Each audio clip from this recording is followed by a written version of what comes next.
Mga quiz, i-update lang po natin ang mga nagaganap sa ating Gilas. Alam nyo ba na sinabi ho ni Jimmy Alapag na handa daw siyang maging coach sa Gilas kapag tawagin siya ng SBP? Ang tanong, handa ba siyang maging permanent coach dito? Pangalawang update natin, mukhang makukumpleto na nga ang ating lineup dahil may pang-rest back na po silang players. Kung 4 ang matatanggal, abay may magbabalik po ng mga players sa Gilas para punan ang butas na naiwan nila. Sayang naman at hindi tayo pinagbigyan, pero kilalanin natin kung sino-sino ang mga players na magbabalik at dinagdag para sa Gilas.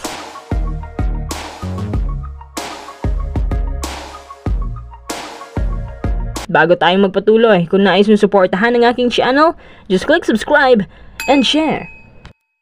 Ngayong araw lamang binalita po ng Spin na pababalikin na nila ang 3 players na to at may isang madadagdag. Bali 4 po lahat ng mga players kasi 4 naman ang mawawala. Sila ang mga kapalit ni na Calvin, Romeo, Tautua, Perkins at ang pinakabago na tanggal ay si Pugoy dahil sa medical conditions.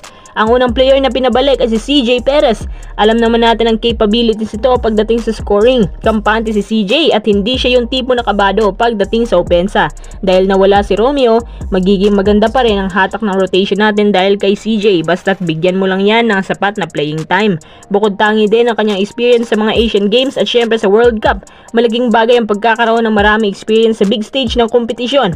Kaya kahit nasa labas na ng bansa si CJ, no choice, kailangan na nila itong pabalikin dahil kabilang din siya sa original na Gilas lineup.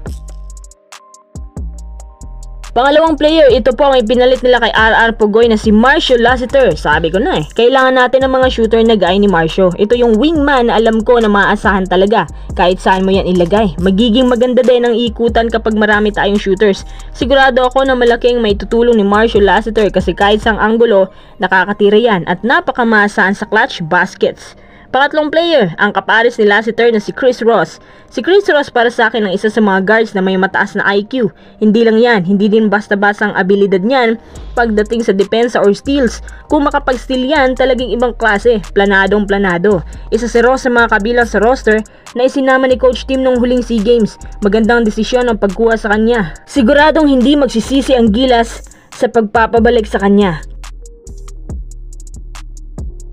Pang-4 na player, naging official na rin to sa Gilas list, ang big man na napabilang din dati sa SEA Games na si Arvin Tolentino. Si Arvin Marquez ay isang moderno na big man, kayang mag-shoot, kayang gumawa ng perimeter jumpers at thumbs up din pagdating sa drive. Magandang pandagdag si Arvin sa core dahil nga siya ay nakakatira sa loob at labas. Kailangan lang mas pag-aralan ni Arvin kung paano dumipensa ng mas maigi dahil medyo balingkinita ng katawan niya kaya madaling itulak. Mga quiz, panghuling player pala na maaari nilang ipang-rest back kung sakaling pwede. Nire-reserva na po ngayon ng Gilas coaching staff si Kevin Alas kasi willing po siyang sumabak ulit kung papalarin.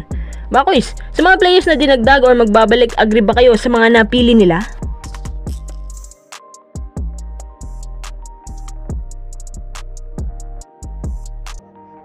Tara, next update naman tayo. Gilas na rin lang ang ating pinag-uusapan. Abay, may isang NBA G League coach ang gustong bumalik sa kanyang posisyon. Sino pa ba? Edi ang former superstar ng TNT na si Jimmy Alapag. Alam nyo, may katangian si Alapag na bagay naman sa pag-coach sa Gilas. Yung experience niya sa pagiging assistant coach sa NBA G League sa Sacramento Kings ay magiging big boost para sa Gilas. Pero medyo hindi pa naman masyadong firm or solid yung experience niya. Pero wala namang masama kung susubukan nila, diba? Dating head coach yan ng Mighty Sports at mukhang may laban nitong si Alapag. Ang lahat ay nakadepende pa rin sa SBP kung susubok ba sila para kay Coach Jimmy Alapag kasi mga players ang problema ngayon, hindi ang coach. Kaso si Coach Tim, aalis naman sa pwesto niya pagkatapos trabahuin ng Asian Games. Para napipilitan nga lang din si Coach Tim na gawin ng pag-coach kasi nung una tumanggi siya, diba? Kaya hindi malayo na mabubutas ulit itong coaching job ng Gilas. Kaya si Jimmy Alapag gusto mag-volunteer. Para sa akin, opinion ko lang naman to, siguro mas bagay si Coach Jimmy Alapag bilang assistant coach. Kung head coach, siguro ipasa na lang muna sa iba na may international level na experience na sila mismo ang nagdala.